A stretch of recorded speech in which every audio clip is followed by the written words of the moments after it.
Egg roll প্রেমী মানুষ কিন্তু ডায়েট করছেন, এগরোল খেতে একদম পাচ্ছেন না, কোনো ব্যাপার না। আপনারা কিন্তু এইভাবে এগরোল বানিয়ে নিতে পারেন। ওটস গুঁড়ো করে নেবেন মিক্সির মধ্যে নিয়ে, একদম ভালো করে গুঁড়ো করে তার মধ্যে দিয়ে দেবো টমেটো, পেঁয়াজ আর লঙ্কা দিতে হবে। তার জন্য আমি এটাকে গ্রেটারের সাহায্যে গ্রেট করে নিচ্ছি। তার ফলে কি আমার চোখের জলও পড়বে না, আর জিনিসটা কিন্তু কাটাটা একদম সম পরিমাণে হবে। আর কোনো পাত্র ব্যবহার করার দরকার নেই, এই পাত্রর মধ্যেই নিয়ে নিন না ওটসটাকে। সামান্য নিয়ে নিন নুন, অন্য পাত্র ব্যবহার করতে গেলে সেটা আবার ধুতে হবে, মাজতে হবে, অনেক খাটনির কাজ। তো এটার মধ্যেই নিয়ে গুলে নিলাম।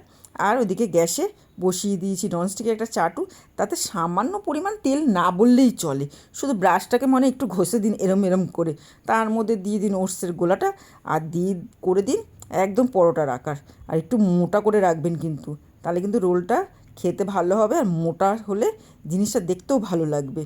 তারপরে বুঝতেই পারবেন 10 মিনিট পরে ধিমে আঁচে রাখার পরে, তারপর ওটার মধ্যে দিয়ে দিন একটা ডিম ফাটিয়ে, দিয়ে দিন গোলমরিচের গুঁড়ো, সামান্য পরিমাণ নুন, এপিঠ ওপিঠ একদম লাল করে ভেজে নামিয়ে নিন।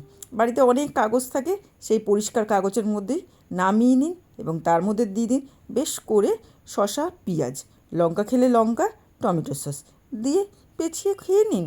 হয়ে গেল আমার রোল। এদিকে রোল খাওয়াও হলো, মনও ভরলো, আমার ডায়েট চার্টটাও ঠিক থাকলো। তাহলে এই ভিডিওটা ভালো লাগলে লাইক, কমেন্ট, সাবস্ক্রাইব কিন্তু করতেই হবে। তো ভালো থেকো, সুস্থ